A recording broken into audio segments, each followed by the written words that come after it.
Meaning of indentured. Indentured. Indentured. Indentured. Indentured.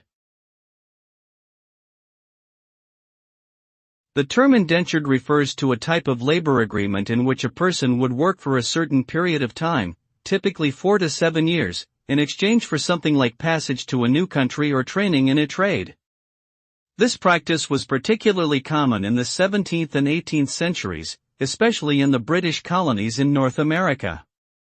Indentured servants were often treated harshly and had little control over their lives during their contract period. However, many were eventually able to gain their freedom and even become successful members of society through their hard work and perseverance.